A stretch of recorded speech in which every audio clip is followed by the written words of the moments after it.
After 6 years of supporting my wife through military school, my wife graduated and filed for divorce. I can't be with a lowlife civilian like you anymore. I date generals now. She said. I said nothing and signed the papers.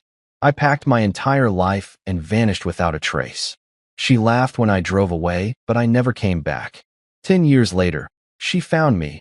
169 missed calls. The rain hasn't started yet, but I can feel it coming. You know that feeling. When the air gets heavy and metallic, when the sky turns the color of old bruises, when every sound seems muffled like the world is holding its breath. That's what the apartment feels like tonight. Like we're all waiting for something to break. I'm standing at the stove, stirring pasta sauce that nobody's going to eat. The kitchen smells like garlic and basil and something else, something sour that I can't name. Behind me, Sarah sits at our small dining table, the one we bought at a yard sale 6 years ago, back when we had nothing but each other and thought that was enough. She's wearing her dress uniform. Class A's, they call them. Dark jacket with the brass buttons polished to mirrors, ribbons arranged in perfect rows across her chest, like little colored promises, shoulder boards gleaming with the gold bars of a second lieutenant. She graduated this morning. I was there, of course. Front row, digital camera in hand, watching her cross that stage at the academy with her back straight and her eyes forward and her hand snapping up in a salute so crisp it could cut glass. I took 47 photos. I counted them later, scrolling through them on my phone in the parking lot while she talked to her classmates, her instructors, people in uniforms who understood a language I never learned to speak. In none of those photos is she looking at me. Dinner's almost ready, I say, even though she hasn't asked. She doesn't respond. She's scrolling through her phone, her face lit blue in the dimming apartment, and I can see the reflection of text messages in her eyes. Conversations I'm not part of. Plans I haven't been invited to. I plate the pasta. 2 servings, even though I know. I've known for weeks, actually. Maybe months. You can feel it when someone starts leaving before they're gone. When they stop asking about your day, when they forget the little things they used to remember, when their laughter at your jokes becomes delayed, mechanical, like they're translating your humor from a foreign language they used to speak fluently. I set her plate down in front of her. She glances at it the way you'd glance at junk mail. I'm not really hungry, she says. You should eat something. Long day. I said I'm not hungry, Marcus. My name in her mouth sounds different now. It used to sound like coming home. Now it sounds like an obligation. A name she has to remember because paperwork requires it. I sit down across from her anyway, fork in hand, pretending this is normal. Pretending we're still people who eat dinner together. The pasta tastes like cardboard, but I eat it because not eating would mean acknowledging that something is wrong, and I'm not ready for that conversation. Not yet. Maybe not ever. The silence stretches. Outside, the first drops of rain begin to tap against the window, soft at first, tentative, like they're asking permission. Within minutes, it's a downpour. The kind of rain that sounds like static, that turns the city into a watercolor painting, that makes you feel like you're the only 2 people left in the world. I've never felt more alone. We need to talk, Sarah says finally, setting down her phone with the deliberate precision of someone who's been rehearsing this moment. And there it is. 4 words. 22 letters. The end of everything. I set down my fork. Okay. She looks at me then. Really looks at me. And I can see it in her eyes. That mixture of pity and relief that people get when they're about to hurt you, but they've already convinced themselves it's for the best. When they've already rewritten your history together so that you're the obstacle they overcame, not the partner who helped them climb. This isn't working anymore, she says.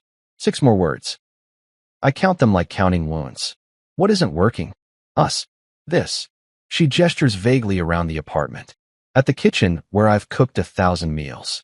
At the couch, where we used to fall asleep watching movies. At the bedroom, where we used to know each other in a language that didn't need words. I've changed, Marcus. The academy changed me. I'm not the same person I was when we got married. I know, I say quietly. I've watched you change. I've been here for all of it.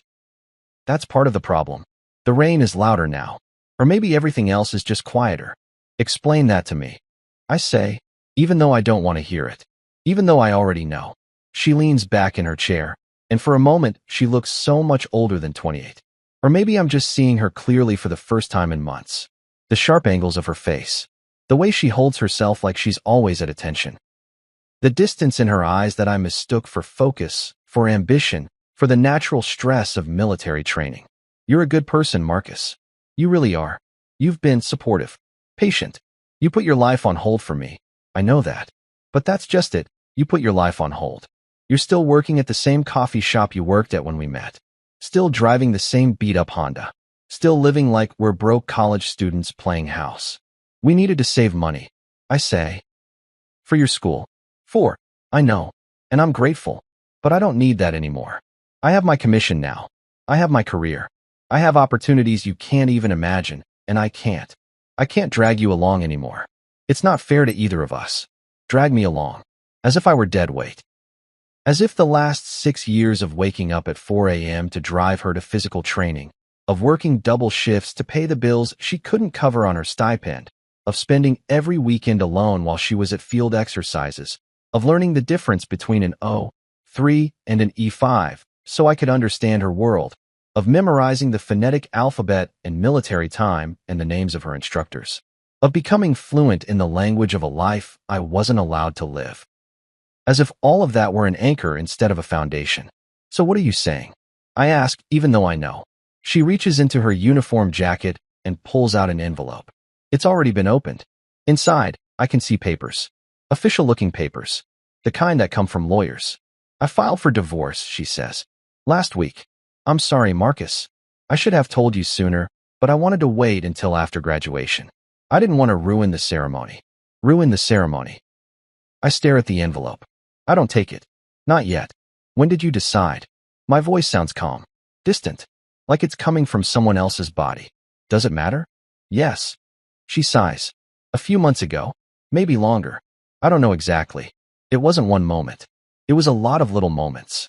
Realizing we didn't have anything in common anymore. Realizing I was becoming someone you couldn't relate to. Meeting people who understood the life I was choosing. Meeting people, I repeat. You mean meeting someone? She doesn't deny it. That's how I know it's true. The rain sounds like applause. Like the world is congratulating her on her honesty. His name is Colonel Brennan, she says quietly. He was my ethics instructor. He's 46. Divorced. He has 2 kids in college. He understands what I'm going through in ways you never could. Ethics instructor. The irony would be funny if it weren't currently destroying my life. How long? I ask. Marcus. How long, Sarah? For months. Maybe 5. It's not. It wasn't serious at first. It just happened. These things just happen sometimes. These things don't just happen. These things are choices. A series of choices. Each one moving you further from the person you promised to love, closer to the person you decided you wanted instead. But I don't say that. What's the point? There's more, she says, and her voice gets harder now. More confident. Like she's building up to something she's been wanting to say for a while. I need you to understand something, Marcus. I'm an officer now. I move in different circles. I attend functions with generals, with politicians, with people who shape policy and command respect. I can't show up to those events with someone who smells like coffee grounds and can't tell a brigadier from a battalion commander. I blink at her. What? I need a partner who matches my ambitions. Someone who understands the military life. Someone I don't have to explain to my colleagues. Someone who fits. Someone who fits, I echo. Yes. And I'm sorry, but that's not you. You're a civilian, Marcus. A low-life civilian who never amounted to anything. And I can't build the life I want with someone like that holding me back. Low-life civilian. The words hit like a slap. Like a door closing. Like the sound your heart makes when it finally understands what your brain has been trying to tell it for months. I stand up. My chair scrapes against the floor. Sarah flinches slightly, then catches herself, straightens, meets my eyes with that same rehearsed confidence. I date generals now, she says, and there's something cruel in her voice. Something that wants me to react. To yell. To beg. To give her the satisfaction of seeing me break so she can feel like the ending of our marriage was dramatic enough to be worth it. People with power. People with futures. Not. She gestures at me, at the pasta sauce on my shirt, at my worn jeans and my calloused hands and the exhaustion in my eyes. Not this. The rain is deafening now. I walk to the counter and pick up a pen. I return to the table, take the papers from the envelope, and flip to the last page. The signature line. Sarah watches me with wide eyes, like she expected something else. Expected tears or anger or promises to change, to be better, to be someone who fits. I sign my name. Marcus James Holloway. Black ink on white paper. Neat handwriting because my mother raised me to sign documents carefully, to take my time, to make sure my signature meant something. It means goodbye. I set the pen down and slide the papers back across the table. Sarah stares at them like she can't quite believe what just happened. That's it, she asks. That's it. You're not going to fight for us? You just told me I'm a low-life civilian who doesn't fit your new life. What exactly am I supposed to fight for? She has no answer. Or maybe she does, but it's too late to say it. I walk to the bedroom, our bedroom, though it hasn't felt like hours in months, and start packing. I don't have much. Clothes that have been worn thin from too many washes. A laptop I bought used 3 years ago. Books with cracked spines and dog-eared pages. A shoebox full of photographs that I'll look through once, late some night when I'm drunk enough to think it won't hurt, and then I'll burn them because keeping them would be like keeping a wound open. Sarah appears in the doorway. Where will you go? Does it matter? Marcus. I didn't. I don't want you to end up on the street or... You filed for divorce without telling me. You've been sleeping with your instructor for 5 months. You call me a lowlife. I don't think you get to worry about where I'm sleeping anymore. Her face hardens. Fine. I was trying to be nice, but fine. The apartment is in my name. I need you gone by the end of the week. I'll be gone by the end of the night. I pack everything into 2 duffel bags and a cardboard box. 6 years of shared life reduced to things I can carry. I take one last look around the apartment. At the life we built, at the dreams we shared, at the future that died sometime between her first day at the academy and tonight.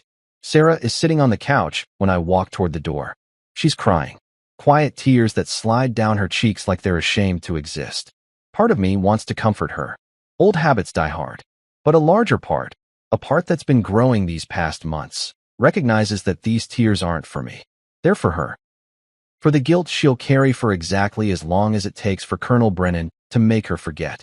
I'm sorry, she whispers as I reach for the door handle. I stop. For what? For cheating? For lying? For throwing away 6 years like they meant nothing?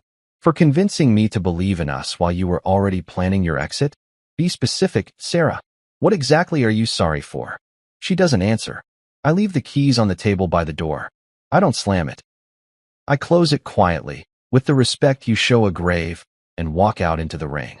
My Honda is parked on the street, old and battered and faithful in ways humans never are. I load my life into the trunk and the back seat. Through the apartment window, I can see Sarah still sitting on the couch, her phone already in her hand, probably calling Colonel Brennan to tell him it's done. It's over. She's free now. She comes to the window as I start the car. We make eye contact for 3 seconds. 4. 5. She's laughing. I can see her mouth moving, see her shoulders shaking. She's laughing at me. At the car. At the sight of me leaving with everything I own in garbage bags like some kind of refugee from my own life. I put the car in drive. And I disappear. The thing about disappearing is that it's easier than you think. People always make it sound dramatic. Like you need to fake your death or flee to another country or change your name to something mysterious and start over in a cabin in the woods. But the truth is, in a world of 7 billion people, becoming invisible just means stopping the small rituals that keep you visible. Stop answering your phone. Delete your social media. Don't tell anyone where you're going.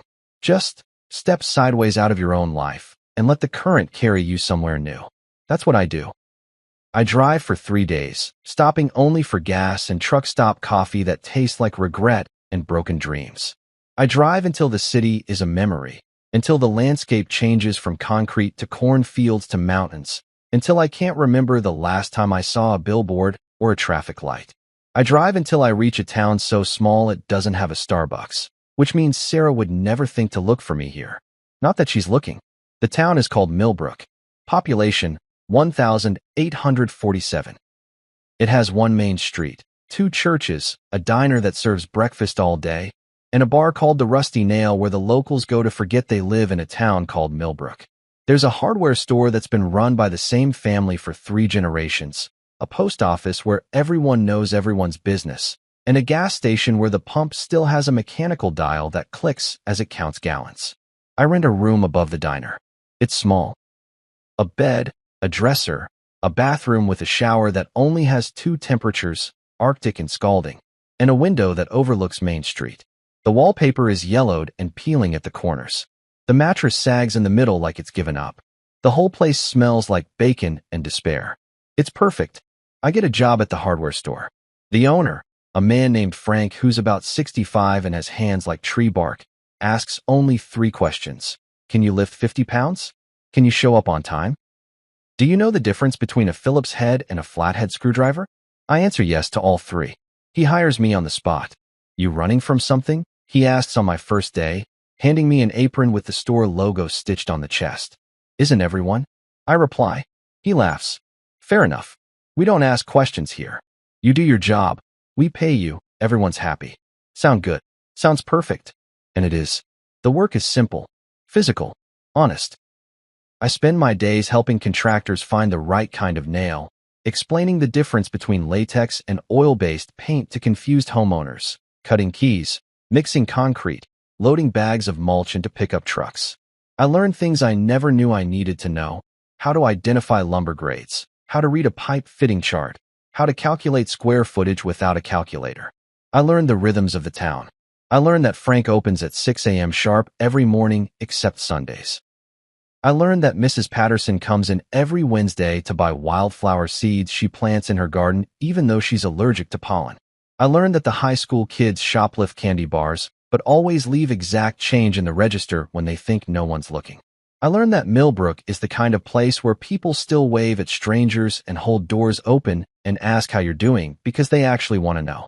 I disappear into it, into the routine, into the anonymity of being just another face in a small town where nobody knows my history and nobody asks.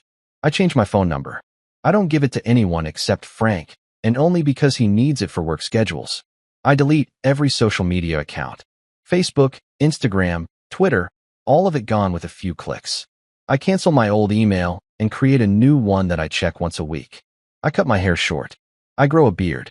I start wearing flannel shirts and work boots. I become someone else.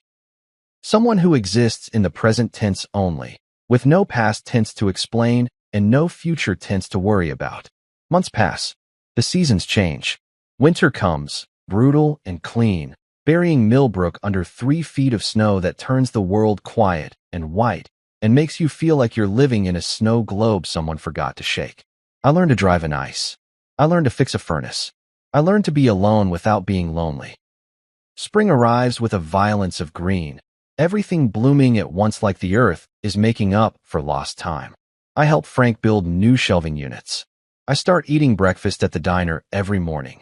Eggs over easy, wheat toast, coffee black, and eventually Betty, the waitress who's worked there for 30 years, stops asking for my order and just brings it to me automatically. Summer is quiet. Tourists pass through on their way to somewhere more interesting, and I watch them from the hardware store window. Families in minivans, couples in sports cars, groups of motorcyclists chasing the horizon. They stop for gas and snacks and bathroom breaks, and then they're gone, leaving nothing behind but tire marks and the lingering smell of exhaust. I don't miss Sarah. That's not true. I do miss her, but not the Sarah who called me a lowlife and laughed as I drove away. I miss the Sarah from before. The Sarah who used to wake me up at midnight because she wanted to dance in the kitchen. The Sarah who cried during sad commercials and laughed at bad jokes and believed that love was enough to overcome any obstacle. The Sarah who used to trace my face with her fingertips in the dark and whisper that she was lucky to have found me. That Sarah is gone. Maybe she never existed. Maybe I invented her, projected my own hopes and dreams onto a woman who was always going to outgrow me. Maybe that's what love is, just a story we tell ourselves until reality writes a different ending. I don't date. A few people try. Betty's niece asks me to go line dancing. A contractor's daughter brings me homemade cookies.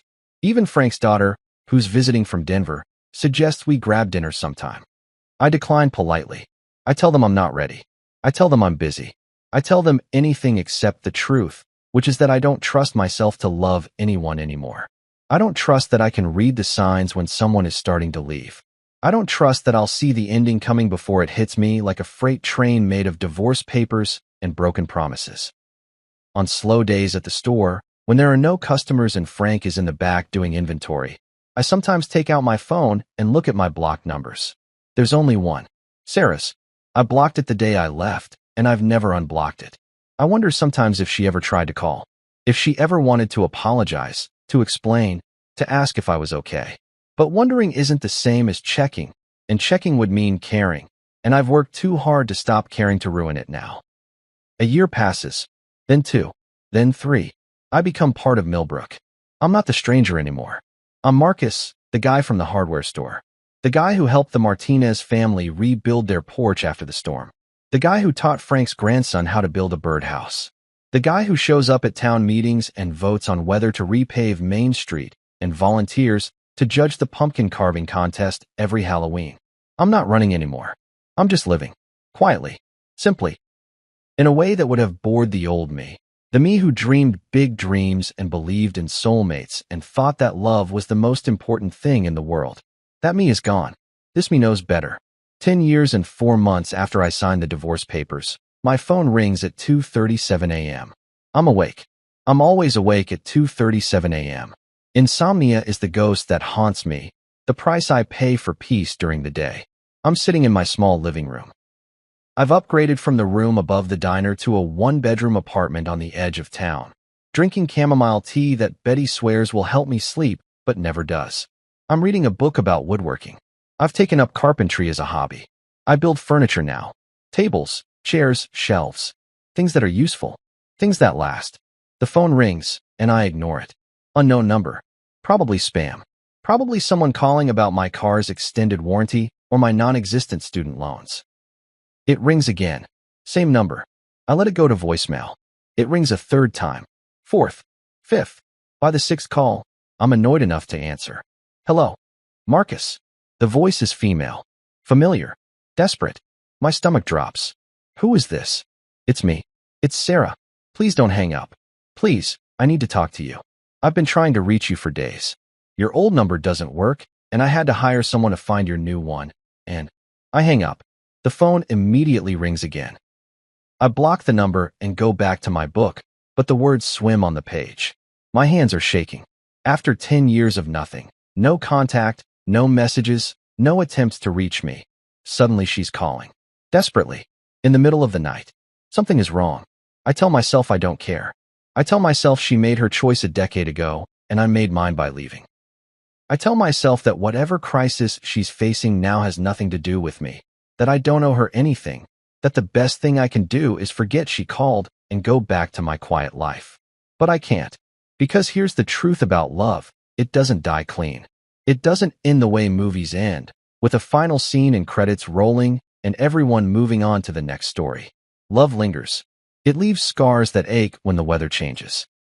It leaves questions that won't stop asking themselves in the middle of the night. It leaves a part of you that still cares even when you've convinced yourself you don't. I check my blocked calls. 17 missed calls. All from the same number. All between midnight and now. I unblock it. The phone rings immediately, like she was waiting, watching, hoping. I answer. What do you want, Sarah? Marcus. She's crying. Full, heaving sobs that make her voice thick and broken. Thank God. Thank God you answered. I didn't know if you would. I didn't know if I'd ever. What? Do you want? A pause. A breath. A sound like she's trying to pull herself together and failing. I need help, she says finally. I'm in trouble. Real trouble. I don't have anyone else to call. I know I don't deserve.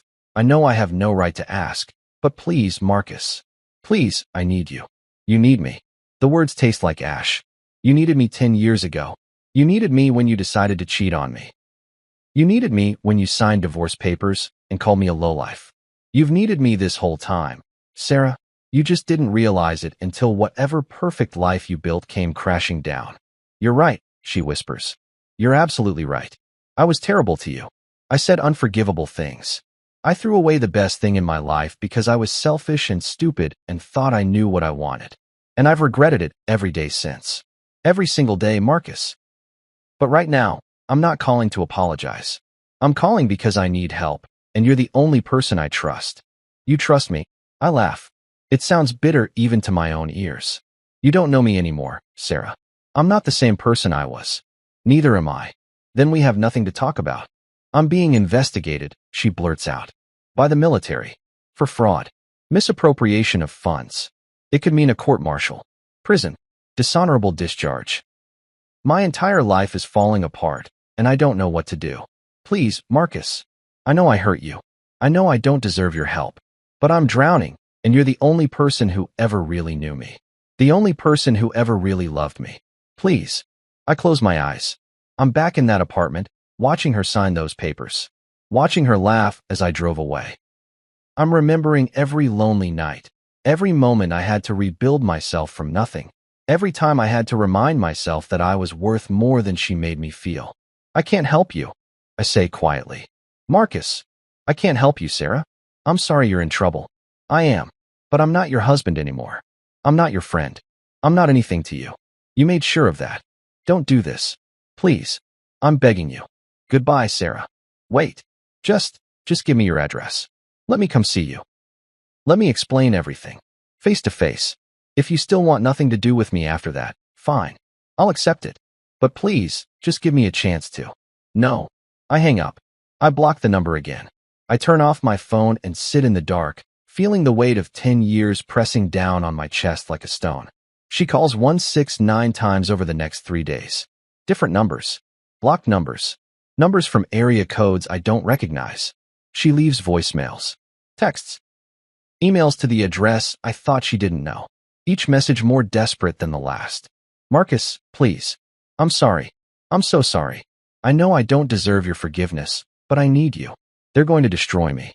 Everything I worked for. Everything I sacrificed. It's all going away. You were right about everything. About Colonel Brennan. About the life I chose. I was wrong. I was so wrong. Please. I'm not the woman I was. I've changed. I've grown up. Just talk to me. Please. I'll do anything. Tell me what you need. Tell me how to make this right.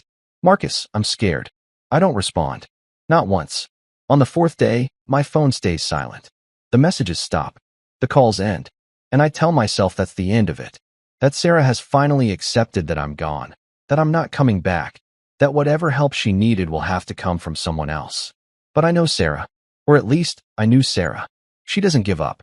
She just changes tactics. Frank finds me in the lumber section, organizing 2x4s by length. You got a visitor, he says. Out front. Says she knows you. I don't have to ask who it is. I can feel it in my gut, that same dropping sensation I felt when I heard her voice on the phone. Tell her I'm busy. I did. She says she'll wait. Tell her to leave. Marcus. Frank's voice is gentle but firm. I don't know who this woman is or what happened between you two, but she's sitting in a rental car outside my store crying her eyes out. She's been there for 20 minutes. It's making the customers uncomfortable. Whatever you need to say to her, say it. Get it over with. Then we can all move on. He's right. Running worked for 10 years, but you can't run forever. Eventually, the past catches up. Eventually, you have to face the things you thought you'd escaped. I set down the lumber and walk outside. The rental car is parked directly in front of the store. It's a silver sedan, generic and forgettable, the kind of car someone drives when they're trying not to be noticed. Sarah is sitting in the driver's seat, head down, shoulders shaking. She looks up when I approach. Our eyes meet through the windshield. She's older. Of course she is. 10 years older. But it's more than that. She looks tired, worn down. The sharp confidence she had at her graduation is gone, replaced by something that looks like defeat. Her hair, once always perfectly styled, is pulled back in a messy ponytail. She's wearing civilian clothes, jeans and a sweater that looks expensive but rumpled, like she's been sleeping in it. There are dark circles under her eyes, lines around her mouth that weren't there before. She gets out of the car slowly, like she's not sure her legs will hold her. We stand facing each other across 10 feet of parking lot and 10 years of silence. Hi, she says finally. Her voice is small, tentative. Nothing like the woman who told me she dated generals now. You need to leave, I say. I know. I will. I needed to see you. To see that you're real. To see that you're okay. Her eyes scan me, taking in the beard, the flannel, the work boots, the version of me that didn't exist when she knew me. You look different. So do you. I deserve that. We stand in silence. A truck drives past on Main Street, and the driver, old Joe Henderson, waves at me. I wave back. It's such a normal moment, such a mundane gesture, but I can see Sarah registering it, realizing that I have a life here. A life she's not part of. A life that doesn't include her. I shouldn't have come, she says. You made it clear on the phone. I just thought. I don't know what I thought. That maybe seeing me would change something. That maybe you'd remember how we used to be, Anne. How we used to be. The words come out sharper than I intended. You mean before you cheated on me? Before you threw away our marriage? Before you called me a lowlife and laughed when I left? She flinches. I was horrible. I know. I've lived with that guilt every day for 10 years. Good. You have every right to hate me. I don't hate you, Sarah. Hate requires energy. Requires caring. I just don't think about you anymore. It's cruel. I know it's cruel. But it's also true. She wraps her arms around herself, even though it's not cold. Can we talk? Just for a few minutes? Please? There's a diner across the street. I'll buy you coffee. I'll tell you everything. And then I'll leave. I promise. You'll never hear from me again. I should say no. I should turn around, go back into the store, and let her drive away to whatever consequences she's earned. But there's something in her eyes. Something broken and desperate and honest. That makes me hesitate. One coffee, I say. 15 minutes. Then you're gone. Relief floods her face. Thank you. Thank you so much. We walk to the diner in silence. Betty is behind the counter when we enter, and she gives me a look that clearly says, who is this woman, and do I need to call the sheriff? I give her a small shake of my head. Sarah and I sit in a booth by the window. The same booth I sit in every morning. My booth. Sarah orders coffee. Black. Same as she used to drink it. Some things don't change. Talk, I say. She wraps her hands around the mug like she needs the warmth. Where do I start? With why you're here. Right? Okay. She takes a breath. I'm being investigated by the military for financial misconduct. Specifically, for creating fake contracts with vendors who don't exist, approving payments to those vendors, and pocketing the money. A lot of money. Over $2 million across 5 years. I blink. Did you do it? No. She meets my eyes. I swear to God, Marcus, I didn't do it. But someone did. Someone used my credentials, my digital signature, my access codes. And all the evidence points to me. My chain of command thinks I did it. The investigators think I did it. My lawyer thinks I should take a plea deal because we can't prove I'm innocent. It's only a matter of time before they convene a court-martial. And you want me to do what exactly? I don't know. I needed to tell someone who might believe me. Someone who knows I'm not perfect, but who also knows I'm not a criminal. I made terrible choices in my personal life. I hurt you in ways I can never make right. But I would never steal. I would never betray my oath like that. The Sarah I knew wouldn't have, I say quietly. But I don't know the Sarah you became. Neither do I. She laughs bitterly. I spent 10 years trying to be someone else. Someone impressive. Someone important. I climbed the ranks. Made major 2 years ago. I got stationed at the Pentagon. I worked in procurement, reviewing contracts, managing budgets, interfacing with defense contractors. It was everything I thought I wanted. Power. Prestige. Access to the people who make decisions. I was exactly where I wanted to be. With Colonel Brennan? She shakes her head. That ended after 6 months. He got transferred. Found someone younger. The pattern you saw in me, I saw in him too late. After that, I dated other officers. Other men who looked good on paper. But none of them were you. Don't, I say. Don't what? Don't rewrite history. Don't pretend you spent 10 years pining for me. You made your choice. You got exactly what you wanted, a life without a low-life civilian holding you back. I was wrong. Her voice cracks. I was so wrong, Marcus. It took me years to realize it, but everything I thought I wanted was empty. The career, the status, the respect. All of it meant nothing because I didn't have anyone to share it with. Not really. Every relationship I had after you was transactional, strategic. Nobody loved me. They loved my rank, my connections, what I could do for them. And I did the same thing. I became the person I accused you of not being. Someone who valued ambition over love, achievement over connection. And now look at me. I'm about to lose everything. And the only person I want to talk to is the man I destroyed 10 years ago. Betty refills our coffee mugs. Sarah waits until she's gone before continuing. I hired a private investigator, she says, to look into who might have framed me. He found some inconsistencies in the paper trail, but nothing concrete enough to clear my name. The investigator said the only way to prove my innocence is to find out who actually did this and why. But I can't do that from inside the system. Everyone at the Pentagon is watching me now. My access has been revoked. My accounts are frozen. I'm living in a hotel because I can't access my own house while the investigation is ongoing. So you came to me. So I came to you. She looks down at her coffee. I know it's insane. I know you have no reason to help me. But you were always smarter than anyone gave you credit for. You could see patterns other people missed. You could figure things out. And you're outside the system. Nobody knows about you. You're a ghost. By design, I remind her. I disappeared because I wanted to disappear. Because I needed to leave that life, your life, behind. I know. And I'm asking you to drag yourself back into it. For me. For someone who doesn't deserve your help. I'm asking you to risk your peace for my chaos.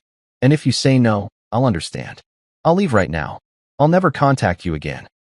I'll face whatever's coming alone. She stands up, leaving a $20 bill on the table for 2 cups of coffee. Thank you for listening, she says. That's more than I deserved. I'm staying at the motel off Route 47 if you change your mind. Roommate. I'll be there for 3 more days, and then I have to go back to DC for a hearing. After that, she trails off. After that, I'll probably be in Leavenworth. She walks to the door. Sarah, I call out. She turns, hope flaring in her eyes. Why me? I ask. Why, after 10 years, do you think I'm the person who can save you? She's quiet for a long moment. Because you're the only person who ever loved me for who I was, not what I could become. And I think, I hope, that somewhere under all the anger and hurt, you still do.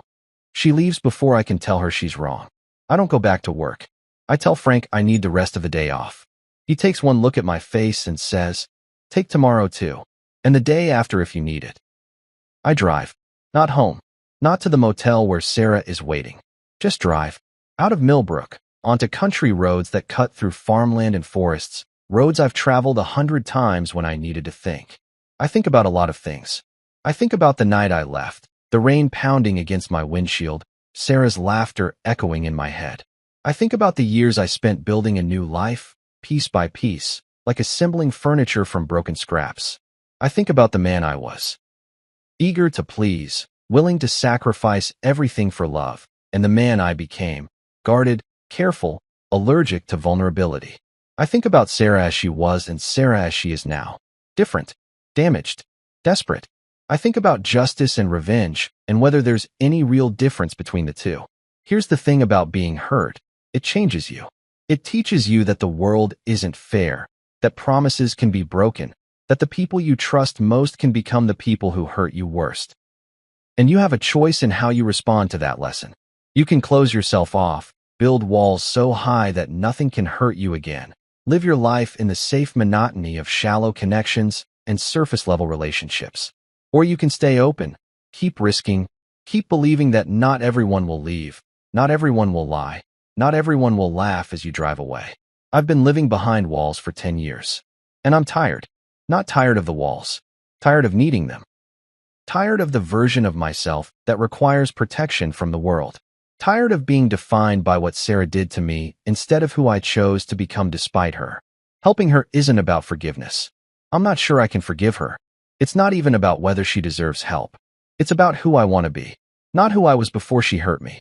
Not who I became after. Someone new. Someone who can look at his past without flinching. Someone who can help even when it's hard. Even when it reopens old wounds. Even when the person asking doesn't deserve it. I turn the car around. The motel off Route 47 is exactly what you'd expect. Single story, worn paint, neon vacancy sign flickering like a dying heartbeat. I park in front of room 8 and sit in my car for 5 minutes, giving myself one last chance to change my mind. I don't change my mind. I knock on the door. Sarah opens it immediately, like she's been waiting right there, hoping. She's still in the same clothes. Her eyes are red from crying. Can I come in? I ask. She steps back wordlessly. The room is generic. 2 double beds with floral bedspreads, a TV bolted to a dresser, a small table with 2 chairs, industrial carpet that's seen better decades. There's a laptop open on the table, surrounded by papers, printouts of contracts, financial statements, correspondence. Sarah's been working. You came, she says. I came. Does that mean? It means I'll look at what you have. No promises. If I think you're guilty, I walk away and you never contact me again. If I think you're innocent, I'll help you figure out who did this. Those are the terms. Take them or leave them. I take them. She's almost crying again. Thank you. Thank you so much. Don't thank me yet. I sit at the table and start reading. It takes me 3 hours to read through everything Sarah has compiled. Financial records, contract approvals, email chains, personnel files. By the end, my eyes are burning and my back aches from hunching over the table, but I have a clear picture of what happened.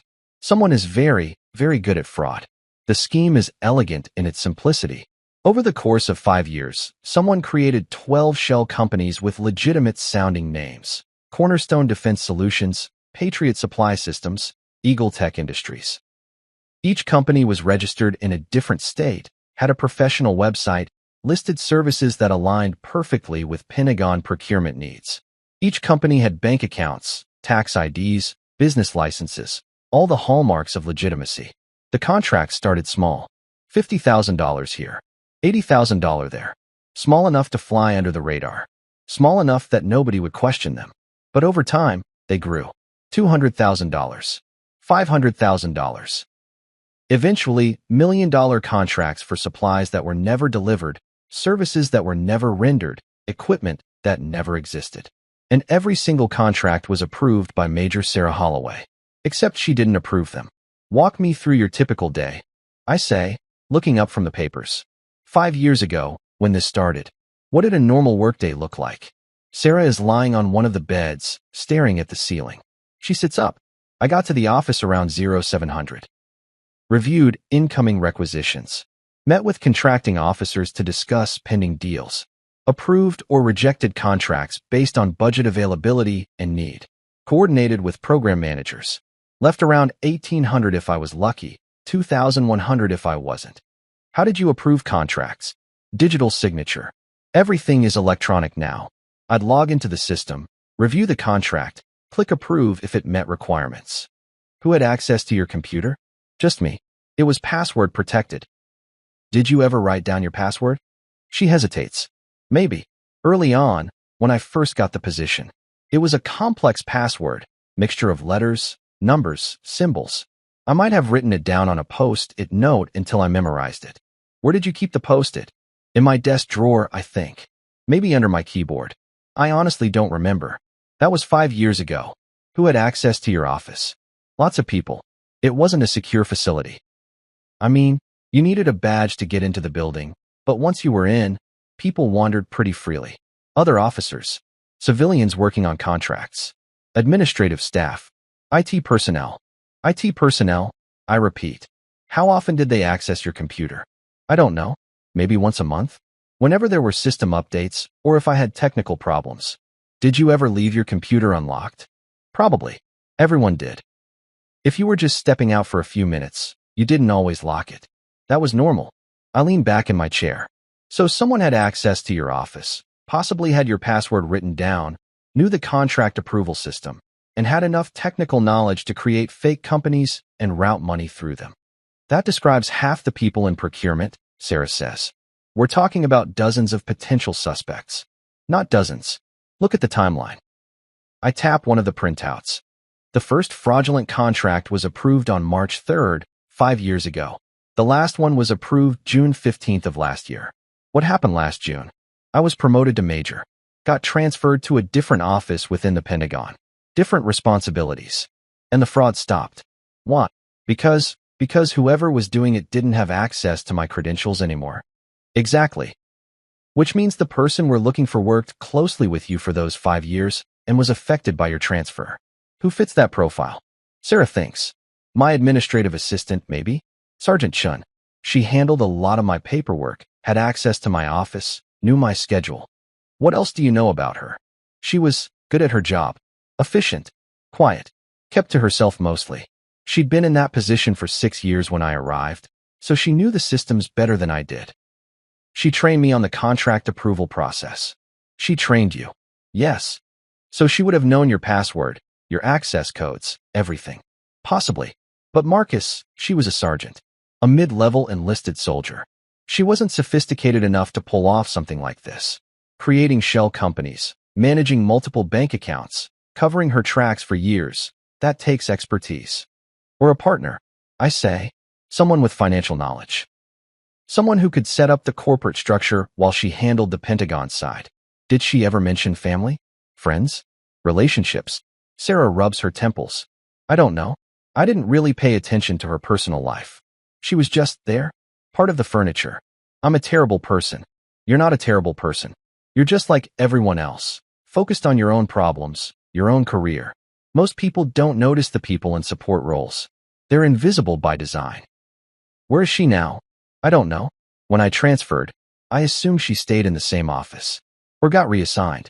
I lost track of her. I'll make a note. I'll need to find her. What was her full name? Michelle Chun. Sergeant Michelle Chun. I write it down. Then I go back through the financial records, looking for patterns.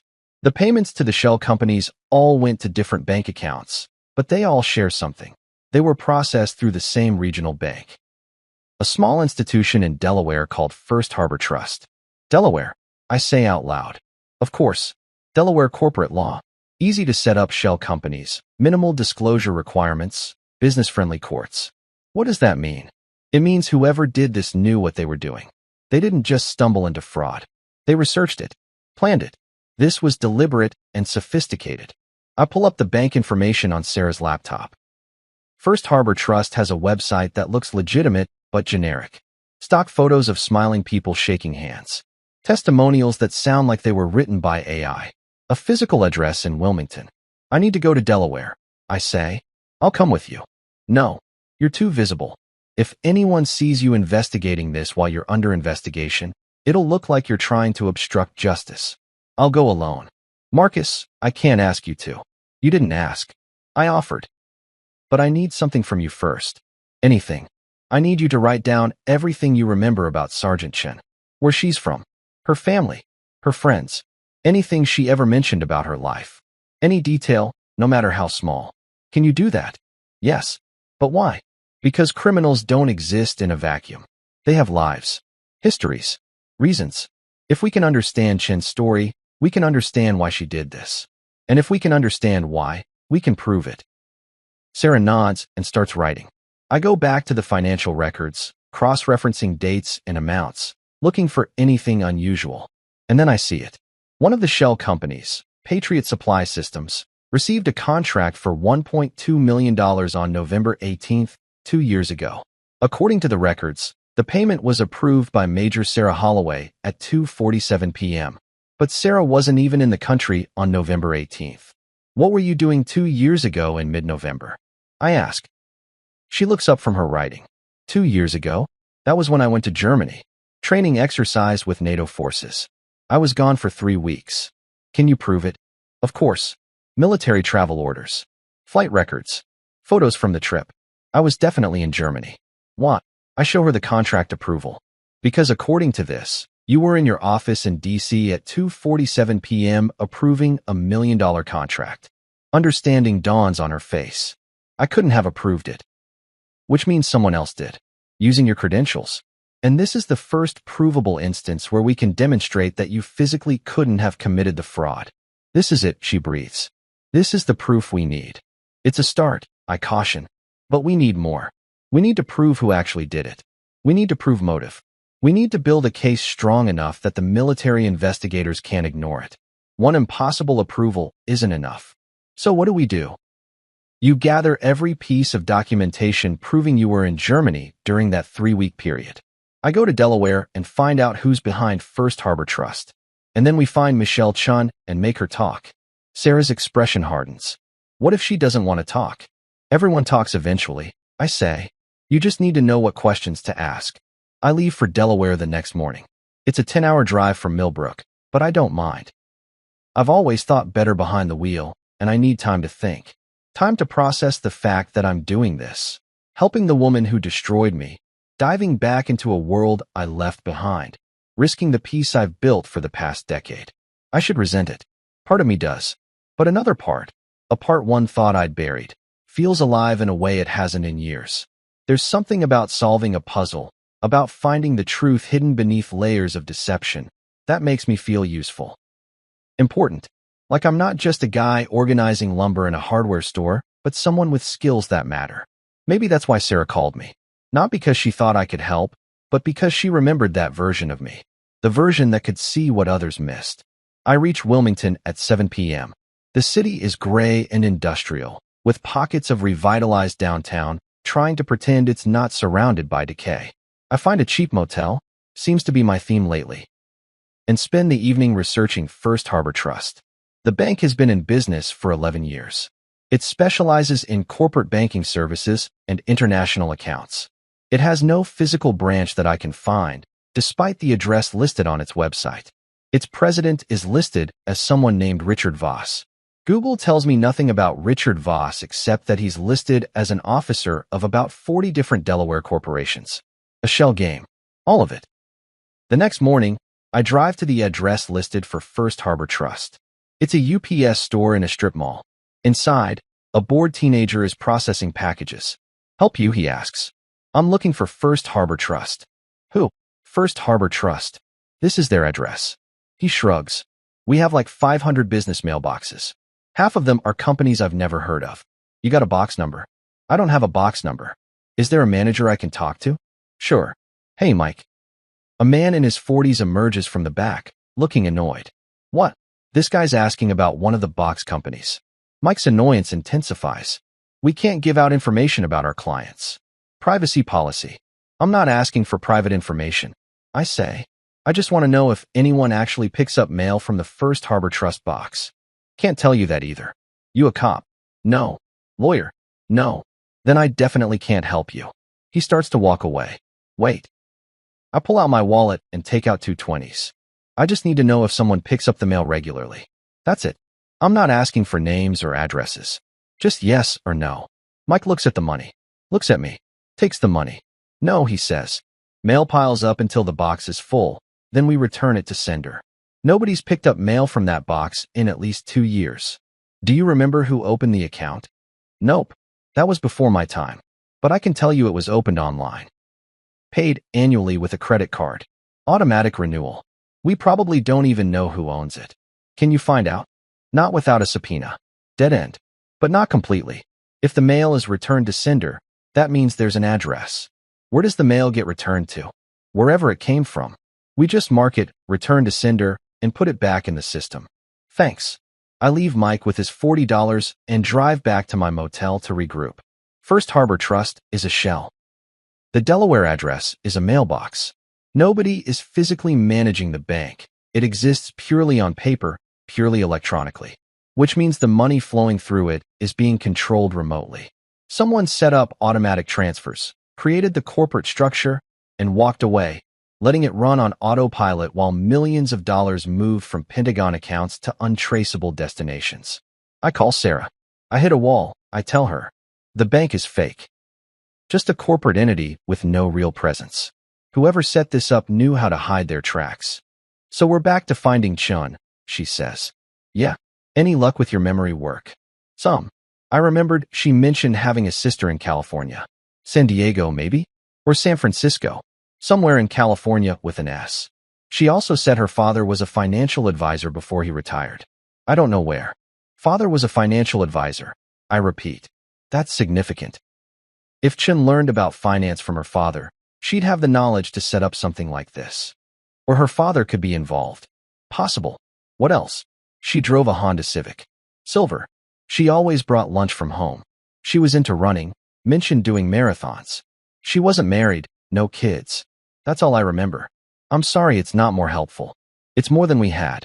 I'll see what I can dig up. You focus on getting those Germany travel records. We're going to need an airtight timeline. Marcus. Yeah. Thank you. I know I've said it before, but thank you. You didn't have to do any of this. I know. Why are you doing it? I'm quiet for a moment. I'm not sure yet. Maybe I'll figure it out by the time this is over. I hang up and open my laptop. Time to find Michelle Chun. Finding someone who doesn't want to be found is harder than movies make it look. Michelle Chun has no social media presence. No Facebook. No Instagram. No LinkedIn. Either she's incredibly private or she's been careful to erase her digital footprint. I start with military records. There are websites where you can search for service members, but they require information I don't have: social security number, date of birth, unit assignments. I'm working with just a name and a rank. I try the Pentagon directory. No Michelle Chen listed in the office where Sarah used to work. I call the main switchboard, pretending to be an old friend trying to reconnect. The operator tells me she can't give out personal information. I ask if Michelle Chen still works there. The operator says she's not at liberty to discuss personnel matters. Another dead end. I try a different approach. I search for Michelle Chen in military news. Awards. Commendations. Anything that might give me a lead. Nothing. Then I remember what Sarah said. Chen was into running. Marathons. I search for marathon results. San Diego Marathon. San Francisco Marathon. Los Angeles Marathon. I search for years around the time Chen would have been running them, 5 to 10 years ago. And I find her. Michelle Chen. Age 32. Completed the San Diego Marathon in 4 hours, 17 minutes, and 32 seconds. That was 7 years ago. I cross-reference with other marathons. She ran 6 marathons in 3 years, all in California, all with decent times. Someone who's serious about running. Someone who has discipline. Someone who plans and executes. I find an old race photo. It's small and grainy, but I can make out a woman with dark hair, lean and fit, wearing bib number 3847. She's not smiling. Now I have something. I search for Michelle Chen in San Diego. Property records. Voter registration. Business licenses. Nothing. But her father was a financial advisor. And Sarah said he'd retired. I search for Chen plus financial advisor plus San Diego. Bingo. Thomas Chen. Worked for Merrill Lynch for 30 years. Retired 6 years ago. Last known address. La Jolla, an affluent neighborhood in San Diego. I do a reverse address search. The house is still owned by Thomas Chen. Property value, $2.3 million. Now we're getting somewhere. I book a flight to San Diego. San Diego is everything Millbrook is not. Sun and ocean and wealth that doesn't need to announce itself. I rent a car at the airport and drive to La Jolla, where the houses perch on cliffs overlooking the Pacific and the air smells like salt and money. Thomas Chen's house is white stucco with a red tile roof, palm trees in the yard, a 3-car garage. There's a Tesla in the driveway. Wind chimes hanging from the porch. A garden that's been meticulously maintained. I park across the street and watch. For 3 hours, nothing happens. No one enters or leaves. The house is still. Then, at 4 p.m., the garage door opens and a woman emerges. She's in her 30s, Asian, wearing running clothes. She does some stretches in the driveway, then takes off jogging down the street. It's her. I'm sure of it. I wait 15 minutes, then approach the house and ring the doorbell. An older man answers. He's in his 70s, silver hair, wearing khakis and a polo shirt. He looks at me with polite curiosity. Can I help you? Mr. Chen. Yes. My name is Marcus Holloway. I'm investigating a case of fraud at the Pentagon involving your daughter, Michelle. His expression doesn't change, but something shifts in his eyes. Recognition. Wariness. I don't know what you're talking about. Sir, I'm not here to cause trouble. I'm trying to help someone who's been wrongfully accused of a crime your daughter committed. I have evidence. I just need to talk to Michelle. Is she here? My daughter doesn't live here. But she was just here. I saw her leave 10 minutes ago. That was my niece. You're mistaken. Mr. Chen, I think you should leave. He starts to close the door. $2 million, I say quickly. That's how much was stolen. Your daughter used her position in the Pentagon to approve fake contracts. She funneled money through shell companies. She framed her commanding officer. And now that officer is facing a court-martial while Michelle is free. Is that justice? The door stops closing. Who are you really? Thomas Chen asks. Someone who got hurt by the person being framed. Someone who wants the truth to come out. That's all. And if I help you, then maybe we can stop this before it destroys more lives. He studies me for a long moment, then sighs. Come in. The house is beautiful inside. Hardwood floors, vaulted ceilings, art on the walls that probably costs more than I make in a year. Thomas Chen leads me to a living room with windows overlooking the ocean. Michelle is my daughter, he says, sitting down heavily. She's my only child. I love her, but I'm not blind to who she is. Tell me. I say. She's brilliant. Always has been. Straight A's. Full scholarship to Berkeley. ROTC. She had a plan for her life, and she executed it perfectly. Got her commission, got assigned to the Pentagon, worked hard, did everything right. He pauses. But she was never satisfied, never happy. There was always something more she wanted, some level of success she hadn't reached yet. When did she start the fraud? I don't know that she did. Mr. Chun, I don't know that she did, he repeats. But I know she's been living beyond her means for years. She bought a condo in Coronado, drives a BMW, takes expensive vacations. And a sergeant's salary doesn't cover that lifestyle. I asked her about it once. She said she'd made good investments. I wanted to believe her. Did you teach her about finance? Yes. I taught her everything I knew. How to read a balance sheet. How to evaluate stocks. How to set up accounts. I thought I was preparing her for a successful future. I didn't realize I was giving her the tools to commit crimes. Where is she now? I told you, she doesn't live here. But you know how to reach her. He's quiet for a long time. Then he stands and walks to a desk in the corner. He writes something on a piece of paper and hands it to me. It's an address. San Diego, but not La Jolla. A different neighborhood. And a phone number. That's her condo, Thomas Chin says. And that's her number. But Mr. Holloway, if you're going to confront her, you should know. Michelle doesn't respond well to confrontation. She's not like other people. She doesn't feel guilt the way normal people do. She doesn't see herself as wrong. She'll justify anything she's done. She'll make you doubt yourself. Be careful. I will. Thank you. Don't thank me. Just make sure the truth comes out. Whatever it is. I leave his house and drive to the address he gave me. Michelle Chin's condo is in a modern building near the harbor. Expensive, but not ostentatious. The kind of place a young professional would live if they wanted to seem successful without being flashy. I don't call first. I just go up to her unit and knock. She answers wearing the same running clothes from earlier. She's petite, fit, with sharp eyes that assess me instantly. Michelle Chun. I ask. Who's asking? My name is Marcus Holloway. I need to talk to you about Sarah Holloway. Her expression doesn't change. I don't know anyone by that name. She was your commanding officer. Major Sarah Holloway. You worked in procurement together for 5 years. I worked with a lot of people. And you framed her for fraud. Now she smiles. It's a cold smile. Calculated. You should leave. I have evidence. Financial records. Timeline discrepancies. And I have witness testimony from your father. The smile disappears. My father doesn't know anything. He knows enough. He knows you've been living beyond your means. He knows you learned finance from him. He knows. Stop. She holds up a hand. Just stop. You don't know what you're talking about. Then explain it to me. She studies me. Then steps back. Come in. 5 minutes. Then you leave and never come back. I follow her inside. The condo is immaculate. Minimalist furniture. Modern art. A laptop on the dining table surrounded by papers. Everything is organized. Everything is controlled. You were saying? Michelle prompts, crossing her arms. You set up shell companies. You used Sarah Holloway's credentials to approve fake contracts.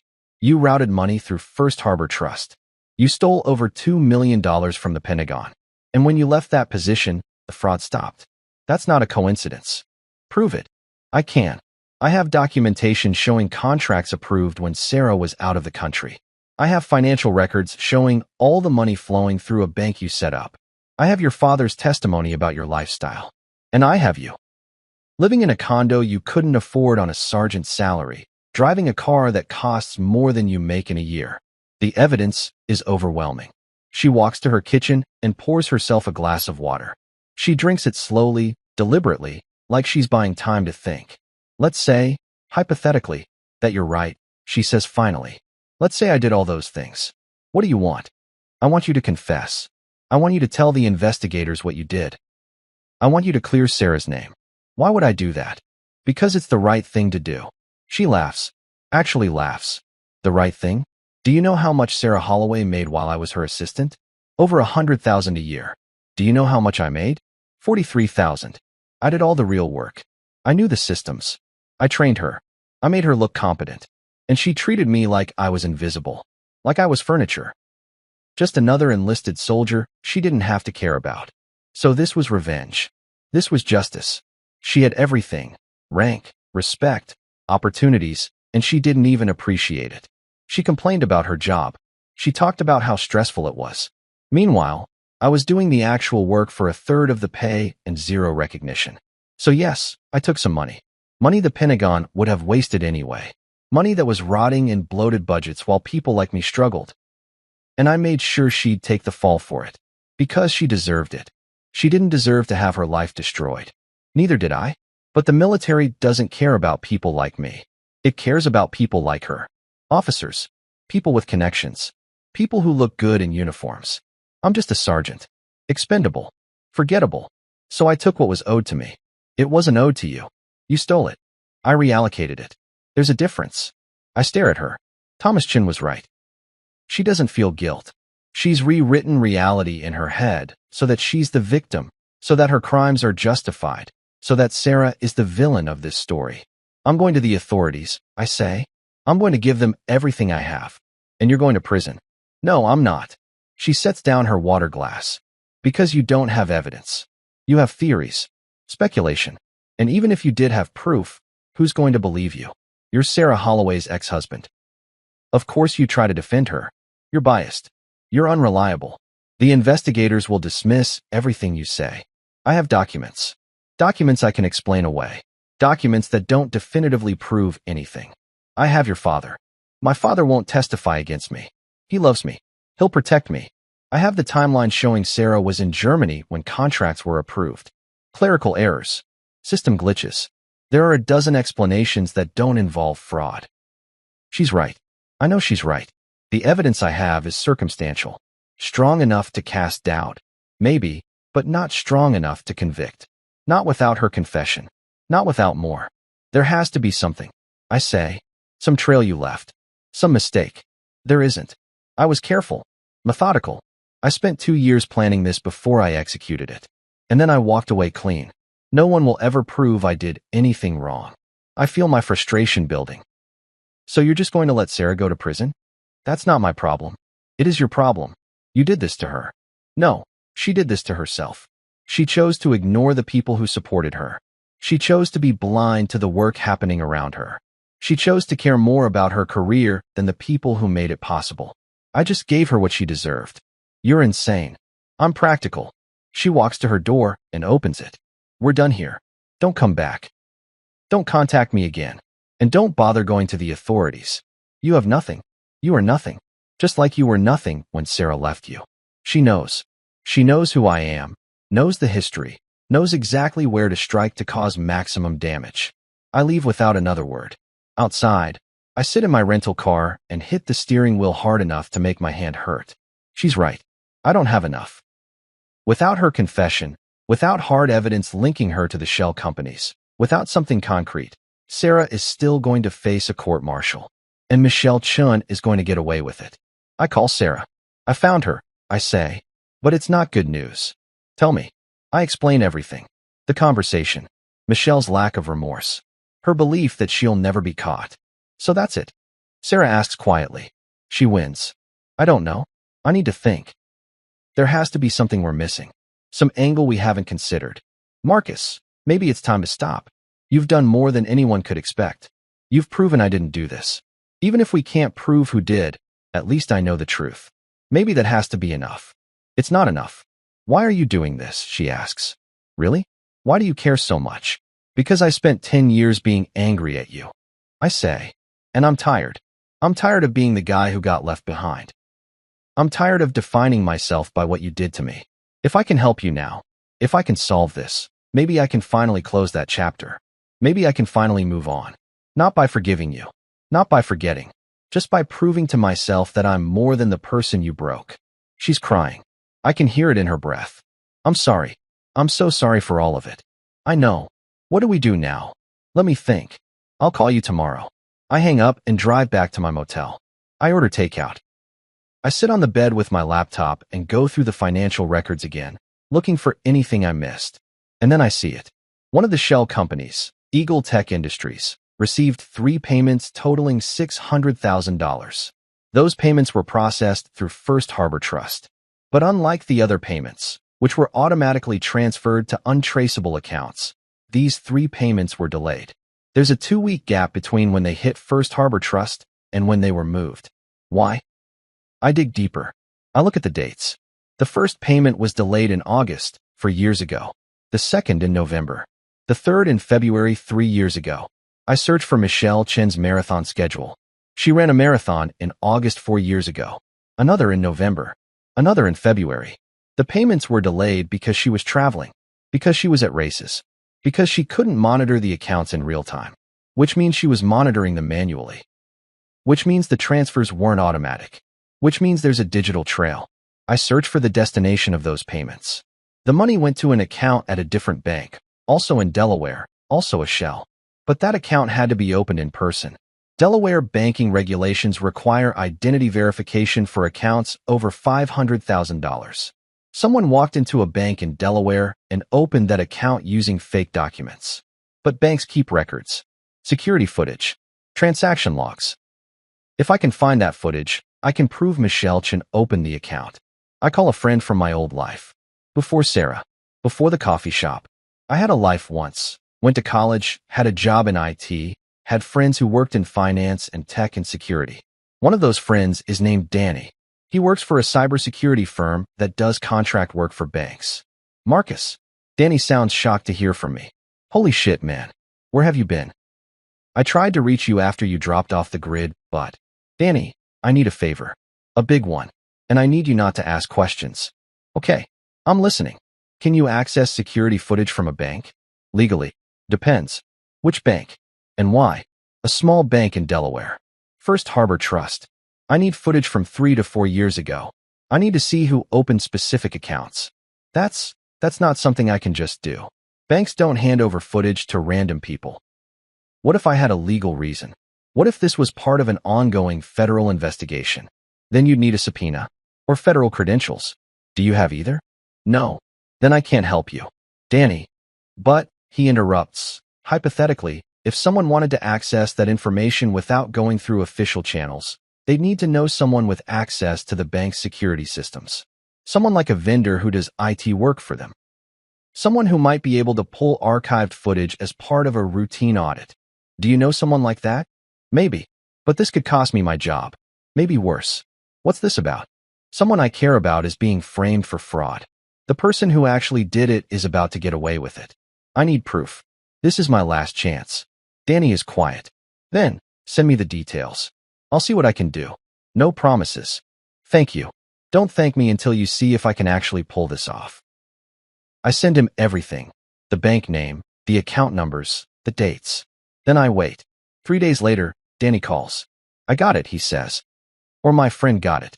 But Marcus, this is sketchy as hell. If anyone finds out how this footage was obtained, it'll be inadmissible in court. Possibly illegal. You understand that. I understand. I'm sending you a secure link. Download it within the next hour or it disappears forever. And don't tell anyone where you got this. Not even me. I'll deny everything. Thank you, Danny. You owe me. Like, you owe me big. The link arrives via encrypted email. I download the files onto a flash drive and then delete everything from my laptop. The files are security camera footage from First Harbor Trust, or rather, from the physical location the bank claimed as its headquarters. It's just another UPS store, but with a conference room you can rent. I watch the footage. Date, August 14th, 4 years ago. Time, 2:47 p.m. A woman walks into frame. She's wearing business casual clothes, carrying a leather folder. She signs something at the counter. The camera angle isn't great, but the face is clear enough. Michelle Chen. She's opening an account. Using fake documents. Using a fake business name. Setting up the infrastructure for fraud. I have her. I make copies of the footage. Multiple copies. Cloud storage. Flash drives. Email to myself using encrypted services. I'm not taking any chances. Then I call Sarah. I have proof, I say. Real proof. Video footage of Michelle Chen opening one of the shell company accounts. She's on camera. It's undeniable. Oh my God. Sarah's voice breaks. Are you serious? I'm serious. But there's a problem. The footage was obtained unofficially. It might not be admissible in court. I don't know. I'm not a lawyer. But it's something. It's more than we had. We can show it to the investigators. They can use it to get a warrant. To dig deeper. Even if they can't use the footage itself, it gives them a direction. That's what I'm hoping. Marcus, I don't know how to thank you. I don't know how to. Don't thank me yet. We still have to make sure this works. I'm coming back to DC. Meet me there tomorrow. We're going to the investigators together. Together? Together. You're not facing this alone anymore. The Pentagon is exactly as I imagined and nothing like I imagined. It's huge, obviously, but also strangely bureaucratic. Lots of security checkpoints. Lots of people in uniforms walking purposefully to meetings.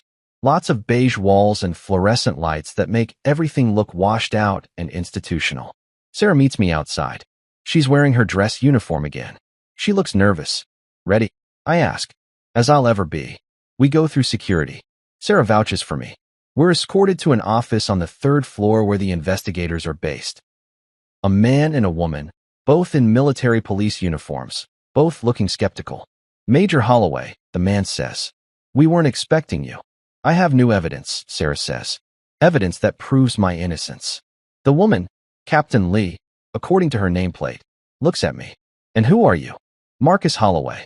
I'm a private citizen helping with the investigation. We don't typically allow civilians to. I found proof that someone else committed the fraud. I interrupt. I have video footage, financial records, a complete paper trail, and I have testimony from a witness. That gets their attention. We sit. I present everything. The financial records. The timeline showing Sarah was in Germany when contracts were approved. The pattern of Michelle Chen's behavior. The shell companies. The bank in Delaware. And finally, the video footage. They watch in silence. When it's over, Captain Lee rewinds and watches again. Where did you get this? She asks. I can't say. You can't say? The male investigator, Major Harris, leans forward. You bring us evidence in a federal investigation and you can't say where it came from. I can tell you it was obtained legally. I can tell you it's authentic. I can tell you the subject in the video is Sergeant Michelle Chen. Beyond that, I can't reveal my sources. That's not how this works. Then make it work, I say. Because that video shows someone other than Sarah Holloway committing fraud. It shows the real criminal. What you do with that information is up to you. They exchange glances. We'll need to verify this, Captain Lee says. Independently. We'll need to interview Sergeant Chen. We'll need to pull records, examine the timeline, trace the financial trail ourselves. This is going to take time. But you'll investigate? Sarah asks. We'll investigate, Captain Lee confirms. But Major Holloway, you need to understand, even if everything Mr. Holloway claims is true, you're not cleared yet. The evidence against you is still significant. The contracts were approved using your credentials. Until we can definitively prove someone else was responsible, you're still facing potential charges. I understand, Sarah says quietly. However, Major Harris adds, this is the first credible alternative theory we've heard. We'll pursue it. Give us 2 weeks. We'll schedule another meeting after we've had time to verify everything. It's not exoneration, but it's hope. 2 weeks later, we're back in the same office. This time, there are more people. A JAG officer, military lawyer, a representative from the Pentagon's Inspector General's office, and, sitting in the corner looking small and defeated, Michelle Chen. We conducted a thorough investigation based on Mr. Holloway's evidence. Captain Lee begins. We traced the shell companies back to accounts opened by Sergeant Chen. We obtained bank records showing transfers matching Mr. Holloway's timeline. We interviewed Sergeant Chen's father, who confirmed his daughter had knowledge of financial systems and had been living beyond her means. And we conducted a forensic analysis of the computer systems used to approve the fraudulent contracts. What did you find? Sarah asks. We found that Sergeant Chen had access to your office, your computer, and your credentials, Major Harris says. We found keystroke logs showing someone accessed your computer after hours on multiple occasions. We found digital fingerprints linking those access events to Sergeant Chen's personal devices. And we found approximately $1.8 million in offshore accounts controlled by Sergeant Chen. Sarah closes her eyes, relief washing over her. So I'm cleared. All charges against you are being dropped, the JAG officer says. The evidence clearly shows you were not involved in the fraud. We apologize for the distress this investigation has caused. What about her? I ask, nodding toward Michelle Chen. Sergeant Chen has been placed under arrest, Captain Lee says. She'll be facing a court-martial on charges of fraud, theft of government property, and obstruction of justice. Given the amount of money involved, she's looking at a minimum of 15 years in Leavenworth if convicted. Michelle Chen doesn't look at anyone. She stares at the floor, her hands cuffed in front of her, her face blank. Do you have anything to say, Sergeant? Major Harris asks. She looks up then, looks at Sarah, and smiles that same cold smile from her condo. I'd do it again, she says. You never deserved any of it. 2 military police officers escort her out. Sarah breaks down. Years of stress, fear, uncertainty. All of it comes out in heaving sobs. The JAG officer offers tissues. The investigators quietly excuse themselves, giving us privacy. It's over, I say softly. It's really over. Thank you. Sarah manages between tears. Thank you. I don't know how to. I can never repay. You don't have to repay anything. I didn't do this for payment. She looks at me, really looks at me, seeing me clearly maybe for the first time in 10 years. Why did you do it, she asks. I told you. I needed to prove something to myself. Did you? Prove it. I think about that. About the man I was when I left that apartment in the rain. About the man I became in Millbrook. About the man I am now. Yeah, I say. I think I did. We leave the Pentagon together. Outside, the sun is setting over D.C., painting the sky in shades of orange and pink that seem almost too beautiful for the day we've had. Sarah stands on the steps, breathing in the air like she's tasting freedom for the first time. What happens now? She asks. For you? You go back to work. You rebuild your career. You move forward. And for you? I go back to Millbrook. Back to my life. Is there room in that life for us? For friendship, at least? I consider the question. I don't know, Sarah. Maybe someday. But right now, I need to go back to my peace. To the life I built without you. And you need to figure out who you are without crisis driving you. She nods. That's fair. More than fair. She's quiet for a moment. Can I ask you something? That night I left. The divorce. Did you ever think about fighting for us? Every day for the first year, I admit. And then one day I didn't. And that's when I knew I'd be okay. I never stopped thinking about it. About you. About how I threw away the only real thing in my life. I know. How do you know? Because if you'd actually moved on, you wouldn't have called me when you needed help. You would have called someone from your new life. Someone from the world you chose instead of me. But you didn't. You called me because part of you still remembers what we had. What we could have been. Tears slide down her face. I'm so sorry. For all of it. I know you are. And maybe that's enough. Maybe knowing you're sorry. Knowing you realized what you lost. Maybe that's all the closure either of us needs. We stand in silence. 2 people who used to know everything about each other and now know nothing except shared history. Will you be okay? I ask. Eventually. Will you? I already am. She smiles through tears. Look at you. All grown up and healthy and stable. I'm proud of you, Marcus. For surviving me. I'm proud of me too. We hug. It's brief and awkward and sad and necessary. And then I walk away. I don't look back. I drive back to Millbrook the next day. The drive is long, 10 hours of highway and rest stops and bad coffee, but I don't mind. I need the time to process, to think about everything that happened. About Sarah, about Michelle Chen, about the man I was and the man I've become. I think about forgiveness. Not the kind of forgiveness people talk about in movies, where everything is resolved and everyone hugs and the credits roll on a happy ending. Real forgiveness. The messy kind. The kind that doesn't mean forgetting or excusing or even fully letting go. The kind that just means accepting that something happened, that you can't change it, that you survived it, and that you're still here, still breathing, still capable of living a good life despite the hurt. I think I've forgiven Sarah. Not because she deserves it, not because she apologized enough times or suffered enough consequences, but because holding on to anger was making me smaller. Because defining myself by what she did to me was giving her power she doesn't deserve anymore. I'm free now. Really free. I reach Millbrook at sunset. The main street looks exactly the same.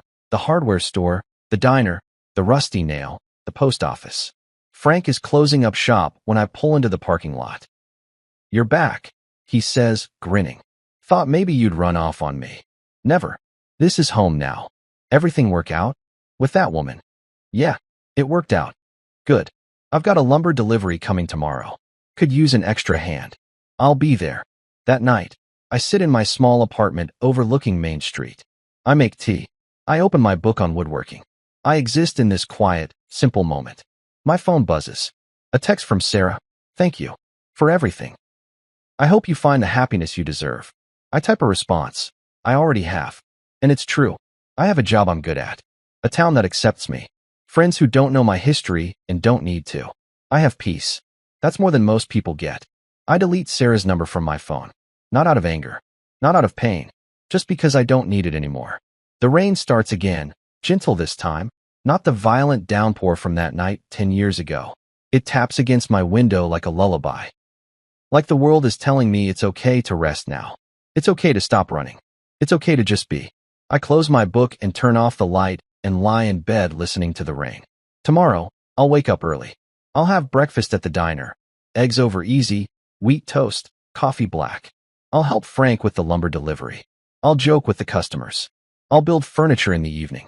I'll live my small, quiet, beautiful life. And I'll be happy, because here's what I learned. You can't make someone love you. You can't make someone see your worth. You can't make someone choose you when they've decided they want something else. All you can do is love yourself. See your own worth. Choose yourself. Every day, even when it's hard. Even when you're lonely. Even when the person you loved most in the world laughs as you drive away. You choose yourself. And eventually, you realize that was the right choice all along.